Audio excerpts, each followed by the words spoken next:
로마서 말씀 이어서 계속 보겠습니다. 참 지금은 우리가 성경이라고 하는 것을 읽고 묵상하고 배우고 또 날마다 많은 기회 속에서 함께 듣고 있지 않습니까? 그래서 이런 은혜의 사실들, 또 내 마음이라고 하는 공간에서 일어나는 이 일들, 이것을 우리가 지식적으로 알고 또 인지해 가는 것이 그렇게 많이 어렵거나 그런 일은 아닙니다. 그런데 이 성령이라고 하는 것을 잘 주어지지 않았을 때에 예수를 믿고 또 예수 안에 구원함으로 예수 안에서 살아가고 있음에도 불구하고 여전히 죄의 마음이 우리 가운데 있다는 사실 때문에 혹시 나는 구원받은 것이 아닌가? 내 안에 성령께서 나와 함께 하시지 않는 거 아닌가? 라고 하는 그런 두려움이 올라오는 사람들이 많이 있을 거예요. 근데 그러한 두려움들, 염려들, 그러한 잘못된 어떤 거짓의 역사에 날마다 쫓겨다니는 사람들이 분명히 있었을 거예요.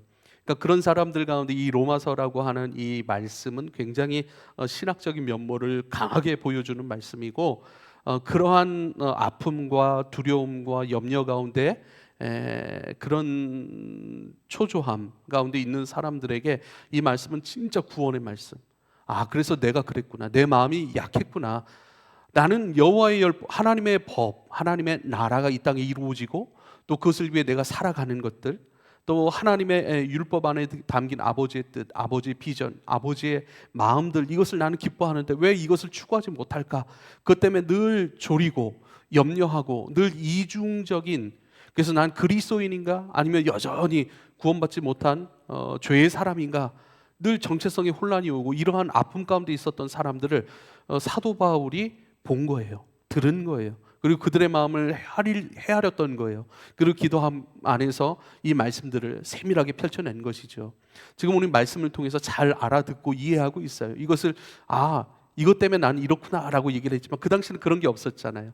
근데 그들을 향해서 사도 바울이 이 말씀을 통해 명확하게 그리스도인이긴 하지만 그리스도의 구원 안에 있고 분명히 성령의 체험도 했단 말이죠. 그런데 여전히 연약한 자신들을 향하여서 어떤 말씀, 어떠한 정체성의 혼란을 금치고 너는 여전히 하나님의 사람이고 여전히 하나님의 구원 안에 있어 라고 하는 그 확증의 말씀들, 그것을 어떻게 설명해 냈는지 우리가 확신할 필요가 있고, 또 이 말씀 안에서 여전히 그 정체성의 혼란도 우리도 그런 혼란을 겪고 있습니다. 삶의 혼란입니다.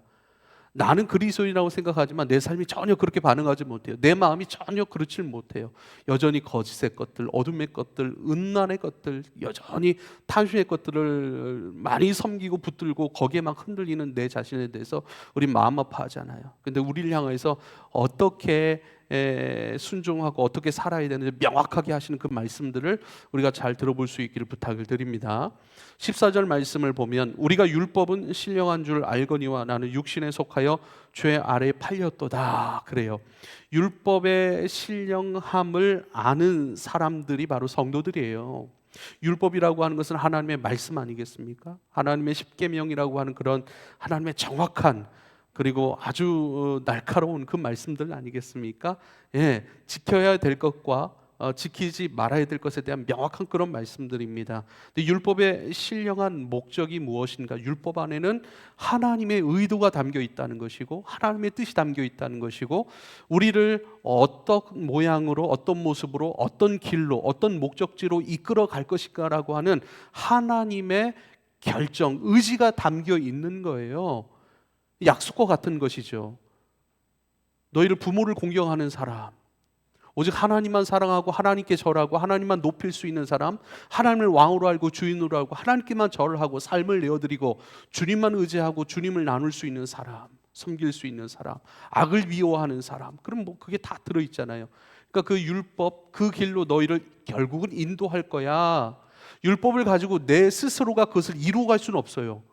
근데 그렇게 이루어 가신다라고 하는 그 약속이 있는데 네가 하는 것이 아니라 성령을 통해서 이루게 하실 하나님의 뜻이다. 그게 신령한 목적이에요. 그게 하나님의 약속이에요. 의지예요. 그렇죠? 네 이웃을 내 몸같이 사랑하라. 맞죠? 그 사랑을 우리는 할 수 없지만 그 사랑의 지점으로 내가 너희를 이끌어 갈 거야. 그러니까 율법의 신령한 목적을 잘 아는 사람들이에요.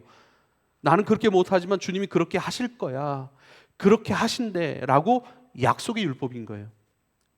그 율법에 실려간 그 모든 목적을 알고 분별하는 사람들이 바로 하나님의 자녀들이고 성도입니다.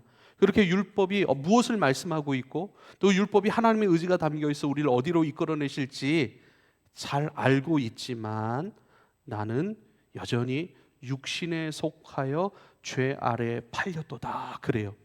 팔렸다라고 하는 의미를 우리가 쉽게 이해하려면 노예 제도를 생각하면 잘 이해가 될 수 있겠어요. 그러니까 어떤 사람이 있고 그 사람이 어떤 사람의 노예로 팔려가는 거예요.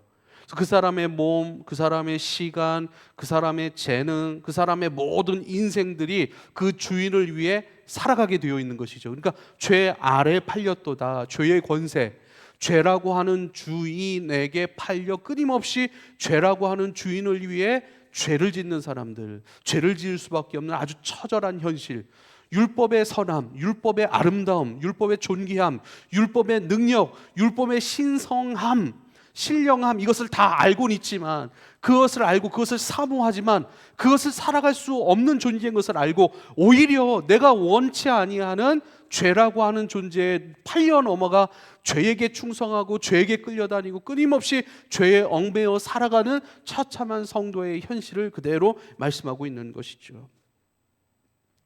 나는 거룩한 그리스도의 신부인데 율법의 신부인 것처럼 끊임없이 뭔가를 해야 되는 존재처럼 끊임없이 그러한 죄의 존재인 것처럼 살아가는 그런 처참한 현실을 말씀하고 있는 부분입니다. 그래서 결론적으로 6절에 보면요, 이제는 우리가 얽매였던 것에 대하여 죽었으므로 율법에 벗어났으니 이러므로 우리가 영의 새로운 것으로 섬길 것이요 율법 조문에 묵은 것으로 아니할지니라 그래요. 영의 새로운 것으로 섬길 것이다. 이게 뭐예요? 영이신 성령께서 우리 가운데 새롭게 역사하시는 것에 순종하고 새롭게 영이신 성령께서 우리 가운데 행하시는 새 일들, 새로운 역사들, 그것에 기뻐하고 순종하고 그것을 따라가는 것. 나는 하나님의 신령한 목적을 가지고 있는 율법을 알지만 그것을 살아갈 수는 없어요. 그러나 그것을 살아갈 수 있게 하고 그 율법이 이루어지게 하시는 주인공이 바로 성령이세요. 그게 6절에 영의 성령의 새로운 역사, 그것에 기뻐하고 그것에 따라가고 그것의 노예로 그것에 얽매여 살아가는 존재로 살아가야 된다라고 6절에 초반부에 말씀하는 것이죠. 15절 보면요, 내가 행하는 것을 내가 알지 못하노니 내가 행하는 것을 알지 못한대요. 그러니까 굉장히 혼란스러운 표현이에요. 이것은 내가 무슨 일을 행하고 있는데 그 행하는 것을 알지 못한대요. 내가 누군가를 미워하고 있어요. 알지 못한다는 표현은 뭐냐면 쉽게 말하면 내가 누군가를 미워하고 있어요. 근데 내가 왜 미워하는지 모른다는 거예요. 내가 지금 분노하고 있어요. 나는 분노하고 싶지 않은데 내가 왜 분노하고 미워하고 왜 살기가 등등한 삶을 살고 있는지 모르겠어요. 나는 기뻐하고 싶은데 나는 왜 원망과 불평 속에서 끊임없이 그것을 반복하여 살아가는지 나는 모르겠습니다. 이 표현이 바로 내가 행하는 것을 내가 잘 알지 못하겠습니다 라고 얘기를 하는 거예요. 곧 내가 원하는 것을 행하지 아니하고 나는 그렇게 살고 싶어요. 나는 하나님 뜻대로 살고 싶어요. 나는 그렇게 살고 싶은데 그렇게 살 수 없고 그렇게 살지 못하는 나, 오히려 정반대의 것으로 죄에 팔린 노예 마냥 끊임없이 죄를 짓는 나, 정말 답답하고 정말 주님의 구원, 그것이 나에게 너무나도 죄송스러움이 되고 부끄러움이 되는 현실을 이야기하죠.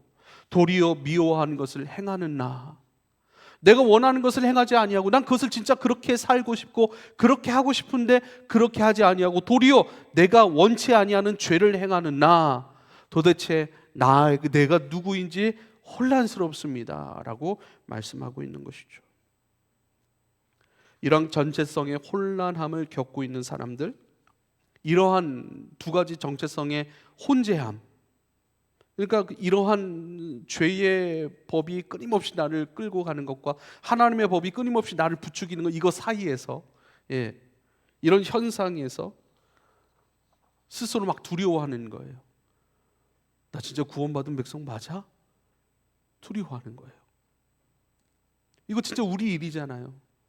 여전히 하나님의 자녀가 되었다고 내가 아멘 했고 그렇게 행하심을 믿고 의지하며 살아가는데 내가 원치 않은 죄, 그것을 여전히 내 육에 지니고 살아갈 수밖에 없는 나의 모습들. 16절에 만일 내가 원하지 아니한 그것을 행하면 내가 이로써 율법이 선한 것을 시인하는 것이다 라고 얘기를 해요. 내가 원하지 아니하는 죄를 행하면, 그렇죠?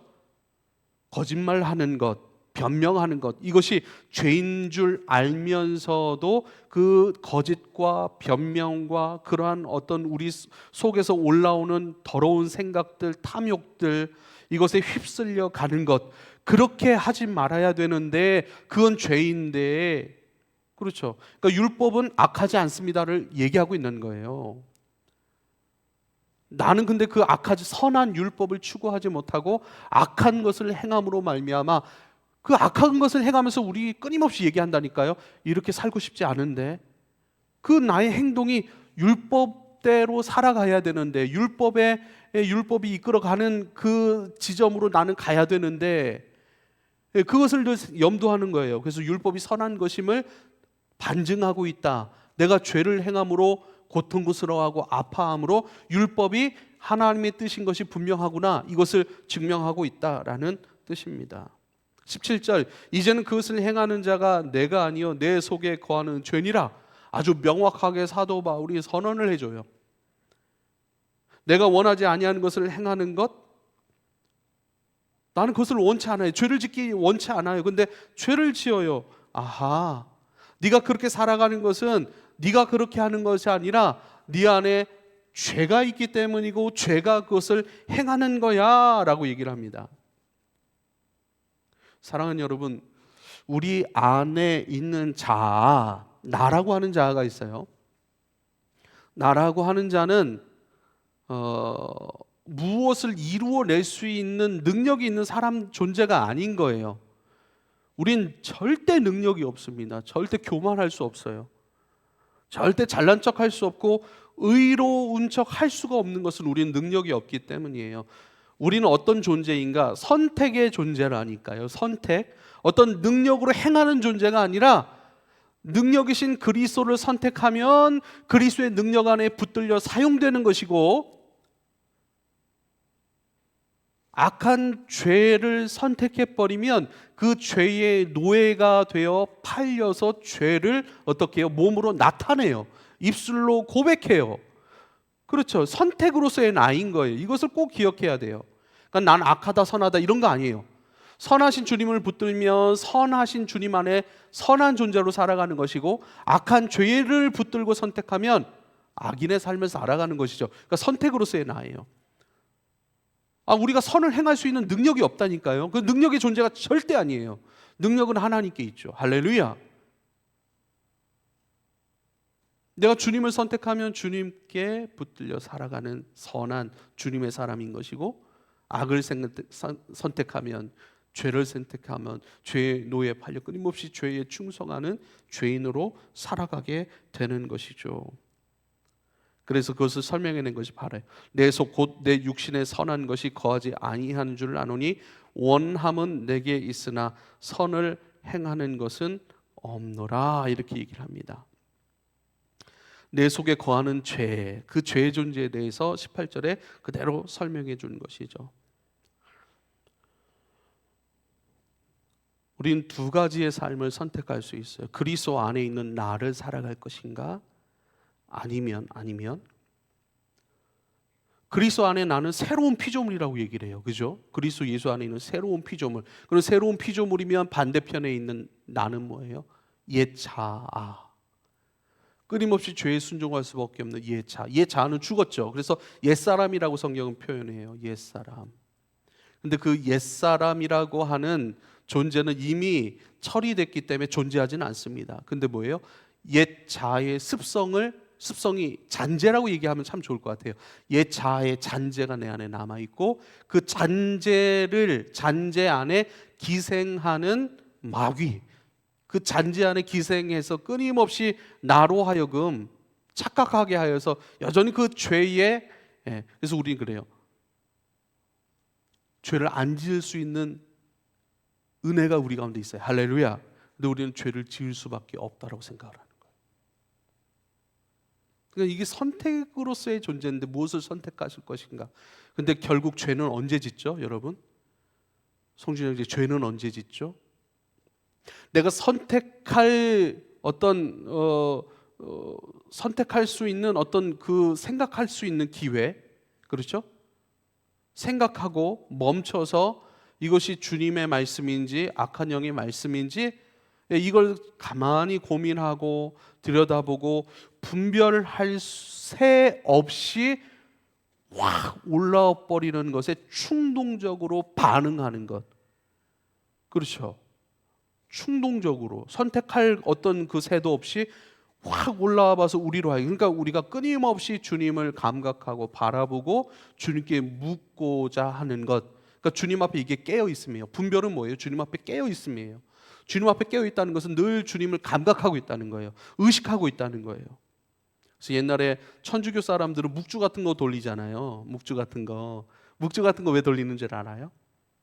그러니까 끊임없이 주님을 내가 인식하고 있기 때문에. 그래서 내가 묵주 돌리는 동안에는 주님을 고백하는 거예요. 묵주 한 번 돌릴 때마다 고백하고, 주님 사랑합니다, 주님 도우소서, 주님이 많이 필요합니다, 악의 권세에서 나를 일으키소서. 계속 주님을 의식하기 위한 방법으로 이런 것들을 막 돌리고 하는 것이거든요. 어떤 사람들은 이렇게 조약돌 같은 것들을 이렇게 주머니에 넣고 늘 그것을 만지작거려요. 그걸 만지면 의식하도록, 만지고 의식하도록, 주님을 놓치지 않기 위해서 이런 훈련들. 네, 이것을 뭐 저는 막 해보지는 않았기 때문에 잘 모르지만 이것이 잘 될까라고 하는 의문은 가지고 있습니다. 왜죠? 이걸 돌리면서 입술로는 주님 도와주십시오라고 하는데 생각은 또 다른 데로 가요. 그런 존재예요, 우리가. 그래서 내 속에 거하는 죄에 대해서 설명. 내 속 곧 내 육신에 선한 것이 거하지 아니하는 줄 아노니 내 원함은 있으나 선을 행하는 것은 없도다라고 말씀하고 있습니다. 이거 아주 중요한 말씀인데요. 여전히 주님 앞에 내가 의롭다라는 것, 칭의라고 얘기를 합니다. 나는 의롭다함을 받았지만 나는 내 안에는 의로운 것이 없다라고 하는 것. 여러분 잘 보십시오. 내가 의로워서 의롭다라고 칭해 준 것이 아닌 거예요. 그러니까 하나님의 은혜는요, 야, 너 이제 의롭네? 아, 너 참 잘 살았다 하고 우리의 어떤 행동의 결과, 삶의 결과, 삶의 열매를 가지고 판단하셔서 야, 너 의롭다, 의로운 존재네, 의롭게 살았네, 칭찬한다 해가지고 너 이제 의로운 존재로 넘어가, 이렇게 해주신 것이 아니라는 거예요. 그게 은혜예요. 전혀 우리 가운데 의로운 구석은 없어요. 근데 의롭다라고 칭해 주시고 이미 지저분해요. 깨끗한 건 없어요. 지저분한 상태에서 우리를 받아들이신 거예요. 그리고 받아들이심 안에서 우리를 깨끗하게 해가시는 것이 하나님의 은혜인 것입니다. 할렐루야. 여전히 우리는 의롭다라고 하나님의 은혜의 부르심을 받았지만 의로운 존재가 아니에요. 의로워서 의로워진 것이 아니에요. 사랑받을 만해서 당신은 사랑받기 위해 태어난 사람이라고 말씀하시는 건 절대 아니에요. 완벽하고 완전하여서 너는 온전하다라고 칭해 주신 것이 절대 아닙니다. 주님이 그렇게 여겨주시는 거예요. 내 존재 자체는요, 의로운 것이 없어요. 여전히 죄 투성이인 것입니다. 이것을 알려주는 말씀인 것이죠. 우리의 옛 자아에 끊임없이 반응할 수밖에 없는 옛 자아의 존재.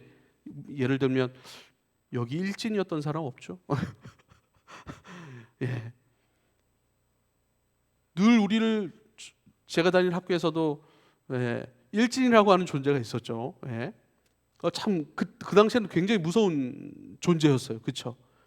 근데 그 친구가, 이렇게 얘기하면 좀 그렇지만, 그 친구 어느 날 교통사고로 세상을 떠났어요. 그렇죠? 근데 그렇게 무서워하는, 벌벌벌 떠는 존재가 여전히 살아서 나에게 말하는 것처럼 우리가 그렇게 반응하는 거예요. 여전히 죽었는데. 그러니까 그 옛 일진의 잔재의 영향 속에 여전히 살아가는 것이죠. 그러한 것. 그래서 선한 것이 거하지 아니한 것을 내가 알고 있습니다. 왜냐고요? 원함은 있으나 그 원함을 내가 살아갈 수 있는 존재가 아닌 것입니다. 선을 행하고자 하는 마음은 있지만 그 선을 행할 수 있는 능력이 없음을 경험하며 여전히 나는 선한 존재가 아님을 고백합니다 라고 얘기를 하는 거예요. 선함으로 선하다고 말씀하신 것이 아니라, 의롭다, 진짜 의로워서 의롭다라고 하신 것이 아니라 의롭다라고 칭해 주신 거예요. 그래서 칭의라고 얘기를 하는 거예요. 먼저 받아주신 거예요. 여전히 죄투성이, 여전히 연약함 투성이지만 받아놓으시고 하나하나 알려주시고 훈련하게 하시고 하나하나 새롭게 해가시는 하나님의 은혜를 말씀하고 있습니다. 19절, 내가 원하는 바 선은 행하지 아니하고 도리어 원하지 않은 바 아니하는 바 악을 행하는도다. 끊임없이 내 안에 죄의 법이 작동하고 있습니다. 그래서 원치 아니하는 죄를 짓습니다. 악을 행합니다. 악을 품고 살아갈 때가 많습니다. 20절, 만일 내가 원하지 아니하는 것을 하면 이를 행하는 자는 내가 아니요 내 속에 거하는 죄니라 그래요. 그러니까 사도 바울이 선언해 주는 거예요. 맞아, 우린 연약하지. 근데 우리가 그렇게 살아가고 있다면 우리가 그런 게 아니야. 우리는 하나님의 은혜 속에서 새로운 삶을 살아가고 있는 존재야. 그러나 여전히 범죄하는 것은 내가 하는 것이 아니라 내 속에 또 다른 존재, 나 말고 또 다른 존재. 지금 이거 마음에 대한 이야기를 해주는 거예요. 마음의 세상에 대해서 알려주고 있는 거예요. 우리 안에 죄라는 존재가 있어. 은호라는 존재뿐만 아니라 죄라는 존재가 있다는 거예요. 그 죄가 끊임없이 행하는 것이지. 그러면서 점점 여러분, 내가 능력이 아니고 능력이신 성령을 선택하는 것도 나야 라는 사실, 계속해서 점점 말씀은요 그 성령의 역사, 성령의 일하심, 그쪽으로 계속 달려가고 있는 거예요. 그래서 21절에 이렇게 얘기를 합니다. 법이라고 하는 것은 법에 대한 이야기를 하는데, 법은 뭐죠? 살아가는 방법이에요. 우리도 법에 따라 살아가잖아요. 내 안에 두 법이 있다는 거예요. 21절에 보면 그러므로 내가 한 법을 깨달았노니 곧 선을 행하기 원하는 나에게 악이 함께 있는 것이로다 그래요. 하나님 앞에 의롭다라고 칭함을 받기 전에는 한 가지 법이 나를 지배했어요. 예수의 구원 이전의 삶은 한 가지 법만 내 안에 존재하고 한 가지 법이 나를 지배하여 그 법에 따라 살았거든요. 그게 죄의 법이에요. 그때 나는 악을 원했습니다. 그리고 악을 행했습니다. 죄가 시키는 대로 그것에 끊임없이 나아가. 왜요? 하나님의 법이 없었기 때문에. 하나님의 법을 모르기 때문에. 그때도 사랑하고자 하는 마음이 있지 않았습니까? 예. 그때는요 하나님의 법 안에서 하나님의 법이 말씀하시는 사랑이 아니라, 사랑을 하더라도 나를 위한 사랑인 거예요. 사랑을 하더라도 나를 위한 사랑이에요. 왜 사랑해요? 나를 위해서 사랑한 거예요. 왜 선한 일을 했죠? 예, 내 마음 평안하고자 그 선한 일을 했습니다 라고 하는 거예요. 그러니까 선을 행해도 하나님 나라 추구 안에서의 선함은 다른 거예요. 완전히 질적으로 다른 것이죠. 하나님의 사랑을 알고 그 사랑이 나를 구원했고, 나를 구원했을 뿐만 아니라 다른 이웃에게도 그 구원이 흘러가고, 그렇게 흘러가 하나님의 나라와 민족을 이루어가는 것, 이것이 아버지의 뜻인데, 그 아버지의 뜻을 기쁘게 참여하길 원하는 사람들이 사역자들 아니겠어요? 그리스도의 교회를 충성되이 감당해가는 사람들은 아니겠습니까? 이건 진짜 날 위한 건 아니에요. 주님을 위한 사랑이죠. 하나님 나라 속에서 이해된 사랑의 확장, 사랑의 질적으로 다른 완전한 다른 사랑이죠. 질적으로 다른. 칭의 받기 전에, 구원 받기 전에 사랑도 있었지만 그것은 나를 위한 사랑이었고 나를 위한 선한 행위일 뿐이었습니다. 그런데 지금은 두 개의 법이 있습니다. 그 두 개의 법 중에 하나는 뭐냐면 두 개의 법이 있습니다. 그 선을 행하기 원하는 나에게 악이 함께 있는 것. 예전 악만 행했어요. 나만 위했어요. 근데 이제는요 주님의 법을 깨달아 알고 그 법을 갈망해요. 그 법 안에서, 하나님의 법 안에서 살아가고자 하는 의지도 있어요. 그러나 그 의지 반대편에는 하나님의 법이 아니라 죄의 법이 끊임없이 나를 부추기고 있습니다. 그러니까 두 개의 법이 된 거예요. 하나의 법이었던 사람이 두 개의 법인 거예요. 그래서 이 두 개의 법이 끊임없이 어떻게 해요? 충돌하는 거예요. 그 충돌 속에서 정체성의 혼란함, 충돌 속에서의 두려움, 그것에 대해서 지금 이 말씀들을 하는 것이죠. 그리고 22절, 내 속사람으로는 하나님의 법을 즐거워합니다 라고 얘기를 하는 거예요. 여러분, 내 속사람, 그러니까 속사람이라고 하는 것은요, 우리가 겉사람은 날로 후패하나 속사람은 날로 새로워집니다 라고 얘기를 하는, 속사람은요 그리스도 예수로 말미암아 새롭게 태어난 자아를 얘기하는 거예요. 그리스도 예수의 생명으로 말미암아 새롭게 태어난 자아를 얘기합니다. 내 속사람은 오늘 하나님의 법을 즐거워합니다. 여러분, 중생을 경험하지 못한 사람은 절대 하나님의 법을 마음으로 즐거워할 수 없어요. 그러니까 내가 중생을 경험했는가 경험하지 않았는가 이 구분할 수 있다니까요. 제 하나님의 뜻이 이 땅에 이루어지기를 원하십니까? 정말 하나님의 뜻이 이곳에 이루어지기를 원하여서 그것에 참여하고 있습니까? 그럼 당신은 중생을 경험한 거예요. 할렐루야. 그러니까 내 마음으로는 하나님의 법을 기뻐하고 있으니까요. 근데 아는 것과 참여하는 것은 완전히 다른 거예요. 완전히 다른 거예요. 알긴 알아요. 근데 참여하지는 않아요. 인정하지 않는 거예요. 그건 모르는 거예요. 그냥 지식적으로 아는 것이지 진짜 거기에 동의하고 진짜 확신한다면 거기에 내 삶을 부어드린다니까요. 그것에 참여한다니까요. 여전히 그 법을 기뻐하는 것과 내 자의 법을 기뻐하는 것 속에서 그 생각도 그렇고 생각 속에서 판단하고 결정하지 않습니까? 거기서 판단하고 결정하고 거기서 내 스케줄도 정하는 거예요. 뭐라고 하는 게 아닙니다. 근데 한번 보세요. 하나님의 법을 즐거워하여 그 법이 이루어지는 것을 중심으로 해서 내 스케줄을 짭니다. 그것에 나를 드리기를 기뻐합니다. 또 드리는 것 가운데 기쁨만 있지는 않잖아요. 때로는 외로움도 있어요. 때로는 손해도 봐야 돼요. 때로는 답답함도 있어요. 근데 이 모든 것들을 경험해야 된다니까요. 그러니까 나를 드리는 것은요, 그것에 나를 내어드린다는 것은 그 일이 이루어지길 원한다는 것이고, 근데 그 일이 이루어지길 원함 그 전에 그거보다 더 우선시되는 게 뭔지 아세요? 그것에 참여하면서 그 하나님의 법에 합당한 나로 점점 성장하는 거예요. 그래서 하나님의 일이 이루어진 것 이전보다 더 선지하는 은혜가 뭐냐면 그래서 내가 빚어지는 거예요. 내가 하나님의 일에 참여했지만 그 일이 이루어지지 않은 것처럼 경험될 때도 있어요. 그런데요, 그 하나님 뜻 안에 있는 거예요. 이루어질 수도 있지만 이루어지지 않을 때도 있어요. 하나님의 때가 아닐 때는 안 이루어져요. 근데 우리는 왜 참여했죠? 그러면 참여할 의미가 없네요. 그 때가 아닌데요? 아니에요. 그것은 하나님이 결정하는 것이지만 그것에 참여하면 어떻게 내가 성숙해져요. 그래서 하나님의 법을 즐거워하는 것은 그것도 깊이가 다른 거예요. 그 깊이 안에 나를 던지는 것을 당연함으로 여겨요. 이게 성숙이에요. 모르겠어요. 결과는 손해볼 수도 있어요. 어려움에 빠질 수도 있어요. 난처해 질 수도 있어요. 그러나 참여합니다. 왜요? 이것이 하나님의 뜻이기 때문에 그 뜻 안에 기쁨으로 참여하는 나의 성숙으로 가는 그 과정이기 때문에 이것을 잠시 후에 좀 더 깊이 있게 말씀을 드릴 겁니다. 23절, 내 지체 속에 다른 한 법이 내 마음의 법과 싸워. 마음의 법은 하나님의 법을 순종하는 방향으로 살아가고자 하는 거예요. 그렇죠? 예.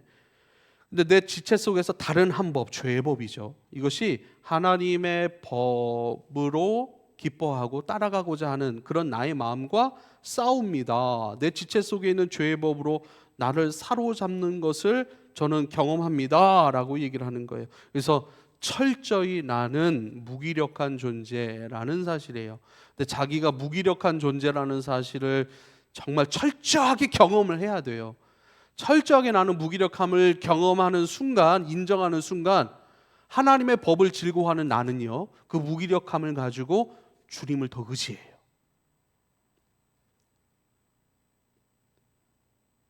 (24절) 오호라 나는 공고한 사람이로다. 아예 선언까지 해버리죠. 나는 무기력한 사람입니다. 끊임없이 죄에 붙들려 죄의 노예로 흔들리고 그것에 얽매여 그 죄의 짐을 짊어가는 사망의 몸, 그 누가 나를 구원할 수 있겠습니까? 하나님 외에는 나를 구원할 수 없습니다. 아주 처절한 고백이죠. 그래서 원래 이 본문을 설교할 때는 로마서 8장 2절까지 이어서 설교를 하는데 저는 오늘 25절까지 설교를 합니다. 오라 나는 공고한 자로다. 이 사망의 몸에서 누가 나를 건져낼 사람 없다는 거예요. 그러니까 인간적 힘과 능력과 에너지로는 건져내질 수 있는 존재가 아니라는 거예요. 완전한 선언이에요. 완전한 항복이에요. 완전한 항복의 선언은 동시에 어떻게 해요?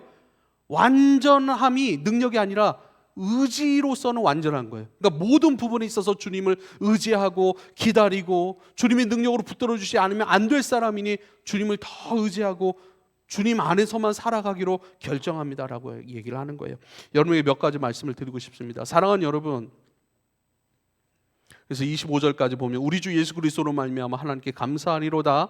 그런즉 내 자신이 마음으로는 하나님의 법을 육신으로는 죄의 법을 섬깁니다. 아주 비극적인 자신을 경험하면서 그 속에 감사하는 것은 무엇입니까? 지금 내 현실을 가지고 감사하는 거예요. 마음으로는 하나님의 법을 기뻐하지만 육신으로는 죄의 법을 섬기는 나이지만 그래서 감사합니다. 마음에 하나님의 법을 기뻐하는 나도 경험하고 그러나 그것을 온전히 담아낼 수 없고 죄의 법으로 꼬꾸라지는 나를 경험하기 때문에 그렇죠? 이 두 가지를 경험하는 거예요. 은혜도 경험하고 실패도 경험하는 거예요. 이 두 가지 경험 속에서 우리는 점점 더 어떻게 해요? 은혜를 더욱더 붙들어가는 사람. 이것을 죄라는 것을 경험하지 못하면요 몰라요. 선이 뭔지 몰라요. 용서가 뭔지 몰라요. 은혜의 깊이를 알지 못해요. 죄라는 것을 두시고 우리로 하여금 이것도 하나님의 은혜죠. 근데 하나님의 은혜를 옅게 경험하는 것이 아니라 죄를 옆에 두고 살게 하시면서 완전히 처절한 비참한 자아의 고백을 한번 보십시오. 여기 어디 숨 쉴 수 있는 구멍이 있는가? 여기 어디 내가 구원받았습니다라고 하는 자랑이 있습니까? 완전 처절함이에요. 내 육에 대해서 내 육의 몸을 가지고 살아가는 것에서 처절한 100% 완패입니다라고 하는 아주 안타까운 선언 아니겠습니까? 근데 기뻐한대요. 하나님 없으면 아무것도 아닌 나 존재인 것을 알아. 이제는 주님을 더욱 은혜를 사모하고 은혜의 깊이 가운데 나는 나아가고 있는 중입니다 라고 하는 그 말씀이 이 안에 어떻게 해요? 담겨 있는 것입니다. 사랑하는 여러분, 이 땅에서의 삶 가운데 지혜로움은 뭡니까? 나를 점점 키워가는 거예요. 내 능력을 더 쌓아가서 그 능력으로 행하여 가는 사람들 지혜롭다고 하는 게 아니에요. 성경은 아무리 능력을 쌓아봐라, 지혜를 쌓아봐라, 그 능력과 지혜를 가지고 네가 뭘 할 수 있는지, 하나님 나라 법이 이루고자 하는 것을 성취할 수 있는 지혜와 능력일 수 있겠느냐? 그거 절대 아니다라고 우리에게 말씀하는 거예요. 능력은 하나님께 있어요. 하나님께서 능력으로 우리를 붙잡아 주시지 않으면 우리는 실패라는 거예요. 그래서 땅에 지혜로운 사람들은 무엇이냐면요, 내 연약한 육신의 몸을 팔아서 어떻게 하죠? 하나님의 은혜를 사는 사람들이에요. 할렐루야. 먼저는 하나님께서 복음 시리즈 저희가 한동안 복음 시리즈 쭉 말씀을 나눴는데 그때 첫 번째는요, 성부 하나님 아버지, 하나님 아버지 안에서 만나는 복음이에요. 첫 번째. 근데 우리 하나님 아버지에서 오해를 너무 많이 하죠. 저 하도 이것을 많이 얘기했는데 이제는 답답해요, 여러분. 제발 우리가 어떤 우리가 그러니까 죄책감이죠. 뭔가 범죄를 하고 나면 그거에 대해서 하나님께서 꼭 어떤 페널티를 줄 것 같은 그런 두려움들. 그게 아니에요. 하나님 우리를 안타깝게 생각하시죠. 그리고 우리를 옳은 길로 인도하고자 하세요. 여러분 야고보서 1장 17절 말씀을 꼭 기억하십시오. 온갖 좋은 은사, 온전한 선물이 전부 다 위로부터 빛들의 아버지께로부터 내려오나니 그는 변함도 없으시고 회전하는 그림자도 없으시다. 회전하는 그림자가 회전하죠. 해가 동에서 떠서 서로 지잖아요. 동에서 떠서 서로 지면서 어떡하죠? 우리가 가만히 있으면 해 때문에 그림자가 이렇게 빙 돈다고요. 해도 동에서 떠서 서로 옮겨지는 것처럼 변하는 것처럼 그 해도 변하는데 그러나 하나님 아버지는 변하지 않으신다는 그 사랑이 영원하시대요. 계속 성부 하나님 안에서 만나는 복음들을 많이 만나가실 수 있기를 부탁을 드립니다. 주님은 좋은 것을 주시는 분이에요. 좋은 것을 주시는 분이에요. 그래서 빛들의 아버지께로부터 그 빛이 비춰지면 어떻게 돼요? 만물이 살아나요. 그렇죠. 만물이 살아나고 성장하고 열매가 됩니다. 그것처럼 빛들의 아버지, 우리에게 비추시는 사랑, 비추시는 은사, 비추시는 온유함, 비추시는 지혜, 비추시는 모든 것들을 통해 우리는 어떻게 해요? 자라가요. 기뻐해요. 모든 것을 선물로 받아요. 햇빛을 우리는 선물로 받잖아요. 그래서 그것을 농사 짓잖아요. 아버지의 모든 것들 선물로 받는 사람들, 선물로 받아 기뻐하고 즐거워 그것으로 날마다 경험하여 가는 사람들, 그런 변함도 없으십니다. 그에게는 그림자도 회전하지 않습니다. 그분은 온전하시고 그 사랑이 온전하시고 구원과 용서가 온전하신 분이십니다. 하나님에 대한 신뢰가 있기를 여러분 축복합니다. 그래서요, 어떤 학자는 그런 얘기해요. 이건 굉장히 유명한 이원성의 원리라고 하는 것들을 얘기하는 사람이 있습니다. 이원성의 원리는 뭐냐면요, 빛 때문에 어둠을 인식한다는 거예요.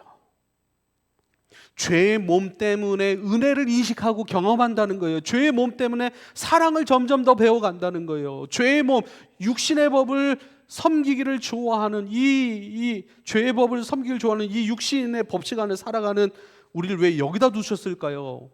우리 그럴 거 아니야. 하나님이 죄 짓는 육체를 주셔서 우리로 하여금 늘 넘어뜨리, 하나님 지금 뭐 하시는, 우리 구원하셨는데 또 우리로 하여금 우리 안에는 죄를 짓고자 하는 것을 여전히 남겨놓으시고 뭐 하자는 건 뭐 그럴 수 있잖아요. 근데 그게 아니라는 거예요. 그래서요, 한번 보세요. 죄의 몸, 그러니까 죄의 법을 섬기는 육체의 몸을 살아가면서 하나님의 은혜를 배우고 그 은혜의 깊이가 얼마나 깊은지 배워가는 거예요. 그 배움을 어떻게, 배움을 갖고 있는 사람을, 배움에 이르는 사람을 어떻게 해요? 성숙이라고 얘기를 하는 거예요. 어둠을 통해서 빛을 인식하잖아요. 사회의 불의함을 통해서 정의로움, 공의로움을 우린 점점 살아가잖아요. 이게 이원성의 원리라고 얘기를 합니다. 그래서 이 이원성의 원리 안에서 가만히 성경을 들여다보면 우리가 그럼 이 땅에 왜 온 거예요? 죄 짓기 위해서? 아니, 죄는 우리의 숙명일 수 있어요. 그러나 이 죄를 어떻게 해요? 마치 요셉이 하나님 앞에 그렇게 고백한 것처럼 형들이 나를 팔았습니다. 죽음에 넘기었지요. 그러나 하나님은 악을 선으로 바꾸셨습니다. 할렐루야. 우리의 죄를 오히려 바꾸셔서 우리의 죄를 가지고 그 죄의 결과를 살아가는 존재가 아니라 죄를 가지고 하나님의 은혜를 만날 수 있도록 우리의 모든 것들을 바꿔놓으신 분이, 할렐루야. 악을 선으로 바꾸신 분이, 이건 무슨 얘기인가? 그러므로 하나님에 대하여 무지한 우리가 죄의 몸으로 이 땅을 살아가며 어떻게 해요? 하나님을 경험해 가는 거예요. 할렐루야. 죄의 연약함 때문에 하나님의 사랑을 경험하는 거예요. 그 사랑만 노래하는 거예요. 그 사랑밖에는 답이 없음을 알고 주님만 의지하고 주님만 구하고 여기서 주님 뜻에 순종하는 사람으로 만들어지는 것은 몸을 입고 살아가는 이 땅에서라고요. 하늘에서는 그런 거를 안 해요. 할 필요가 없어요. 오직 땅에서만 연약함을 가지고 주님을 배워가고 사랑 없음을 가지고 주님 사랑함을 더 욕구로 갈망해가는, 기도해가는 사람들, 결국 우리는 어떻게 해요? 몸을 입고 죄의 법을 섬기면서라도 이 땅에서 그것을 어떻게 해요? 하나님을 경험하기에 우린 이 땅에 온 거예요. 할렐루야. 하나님을 경험해 가십시오. 결국 여러분 생각해 보세요. 내가 하나님 앞에 가져갈 수 있는 것이 무엇인지 아는 사람은 진짜 지혜롭게 살 거예요. 성준 형제, 하나님 앞에 뭐 가져갈 수 있을 것 같아요? 돈 가져갈 수 있나요? 아니, 그거 갖고 갈 거 아니라 그러니까 내가 가지고 갈 수 있는 것이 뭔가, 가져갈 수 없는 것이 뭔가, 이것만 아는 사람들, 이것만 알아 참 지혜로운 삶을 산다니까요. 한번 봅시다. 우리 지금 엄청 떠들어대죠. 우리는 몇만 성도고 몇천 명이 예배드리고 얼마의 재정, 그런 목사로서 저를 얘기하는 거예요. 그럼 제가 목회하면서 제가 몇백억짜리 건축을 했어요. 성도리랑. 그 건물 가져갈 수 있어요? 하나님 앞에 가져갈 수 있나요? 가져갈 수 있는 것 아무것도 없어요. 결국 뭐예요? 내 믿음 하나 가져갈 수 있는 거예요. 하나님 사랑 이렇게 배우고 이렇게 경험하고 이렇게 의지하고 이렇게 더 붙들고 살아갔습니다라고 하는 그 믿음. 그래서 마태복음 25장은 뭐예요? 내 이름으로 작은 자에게 냉수한 것 떨어주는, 냉수한 그릇은요, 내가 할 수 있는, 누구든 할 수 있는 일이 물 한 그릇 대접하는 것이거든요.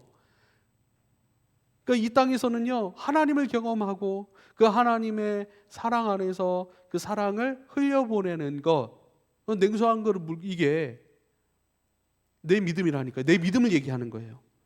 하나님을 배웠습니다. 하나님을 경험했습니다. 그 사랑 안에 있습니다. 하나님 날 구원하셨으니 그 구원 안에서 기뻐하고 감사하고, 하나님 날 구원하셨으니 그 구원이 흘러가고 그 사랑이 흘러가게 하기 위한 것으로 내가 작은 자에게 물 한 그릇 떠주었습니다. 그러나 물 한 그릇은 일상이에요. 일상. 그럼 우리는 점점 일상을 통해 어떻게 해요? 하나님을 경험하고 하나님께 이르러 가는 존재. 하나님도 이건 하나님이 말씀하신 거야. 내 이름으로 물 한 그릇 떠주는 거, 그거 내게 떠주는 것으로 내가 인정해 줄게. 우리가 갖고 할 수 있는 건 아무것도 없어요. 그러니까 지혜로워져야 돼요. 지혜로워져야 돼요. 그 지혜로워지려고요. 그 지혜로움 안에선 물질에 대한 기도도 있어요. 그 지혜로움 안에서는 내 인생에 대한 기도도 있어요. 왜요? 내가 가져갈 수 있는 것이 무엇이고 가져갈 수 없는 것이 무엇인지 아니까, 하나님, 나는 이렇게 내 시간과 이렇게 나의 인격과 이렇게 나의 재물과, 하나님 이렇게 이것을 이렇게 사용하기를 원합니다. 하나님 위해 사용하기를 원하고, 하나님 안에 있는 나를 위해 사용하기를 원하고, 이웃을 위해 이렇게 사용하기를 원하고, 하나님 나라 위해 이렇게 사용하기를 원합니다 라고 하는 것, 이게 장사 잘하는 거예요. 이게 지혜로운 거예요. 사랑하는 여러분, 우리 안에는 두 근원이 있습니다. 우리가 선을 행할 능력이 있는 게 아니에요. 선이신 그리스도를 선택할 것, 아니면 죄의 법을 선택할 것인가, 선택이라니까요. 그래서 뭐예요? 끊임없이 주님을 바라고 소망하는 것들, 채워진 것만큼 살아갈 수 있고 채워진 것으로 선택할 수 있으니 주님 앞에 나아가기를 기뻐합니다. 주의 말씀 내 입에 꿀과 같습니다. 내 삶의 양약입니다. 내 몸의 양약입니다. 여호와를 가까이 하는 것이 복이라. 여호와를 기뻐하는 것이 너희의 힘이라. 너에게 힘과 능력은 없어. 여호와를 기뻐해. 그분을 기뻐하는 게 너희 힘이지. 그분을 기뻐하는 것이 너희의 힘이지. 그분이 승리하게 하실 것이고, 그분이 이기게 하실 것이고, 그분이 일어서게 하실 것이고, 그분이 내려놓게 하실 것이고, 그분이 채워주실 것이니 너는 그분을 기뻐하고 의지하고 그분을 인정하고 그분을 초청하고 그분께 모든 것을 개방하여 사는 것. 여기 저만, 사랑하는 여러분, 이제는 뭐 취업도 준비하고 결혼도 준비해야 될 시즌. 여러분, 내가 좋은 사람 만나려고 하면 나만큼 만납니다. 내가 원한 나만큼 만나는 거예요. 여러분 생각은 여러분이 있죠. 여러분의 스승들이 생각하는 여러분이 있어요. 여러분이 부모가 생각하는 여러분이 있어요. 그렇죠? 여러분이 생각하는 여러분과 여러분의 선생님이 생각하는 여러분이 같다라고 생각하세요? 여러분이 생각하는 여러분과 목사가 생각하는 여러분이 같다고 생각하세요? 나만큼, 내가 하면 나만큼 취업하고 나만큼 살아가고 나만큼 배우자를 만날 수밖에 없을 거예요. 그러나 여호와를 기뻐하십시오. 여호와 하나님께서 여러분의 모든 장래를 인도하십니다. 할렐루야. 여호와가 주시는 것 충분히 기뻐하고 충분히 지혜롭고 충분히 복이 될 만한 것들로 우리에게 좋은 것 주시는 빛들의 아버지, 그 주님을 신뢰하고 그분이 가장 좋은 것을 우리에게 허락하시니 그분께 반응하세요. 그분에게 반응하지 않으려고 하는 죄의 법, 내 마음에 있는 법, 그것을 내려놓으십시오. 할렐루야. 두 폭. 그러나 마치 에덴 동산의 그림을 보여주죠. 생명나무 실과와 선악을 알게 하는 나무의 실과, 먹지도 말라 하신 것, 만지지도 말라 하신 것, 정령 동상 중앙에 있는 그것 건들지 마라고 하는 것, 우리 무엇을 붙들고 무엇을 바라보고 무엇을 만지고 있습니까? 사랑하는 여러분, 같이 생명나무 실과가 되신 예수 그리스도, 그분을 바라보고 그분을 만지고 그분께 물어보고 그분께 무릎 꿇는 것, 그게 그분의 실과를, 그 예수의 실과를 먹는 것이니까 그분 안에서 그분을 먹고 마시며 이 땅에서 그분을 경험하는 거룩한 은혜로운 시간들로 우리가 살아갈 수 있게 되길 축복합니다. 기도하겠습니다. 주님은 좋은 것 주시는 분이십니다. 주님은 우리 아버지이십니다. 아버지여, 우리에게 좋은 것 주시길 원하시는 그 주님을 날마다 선택하고 기뻐하게 하여 주시옵소서.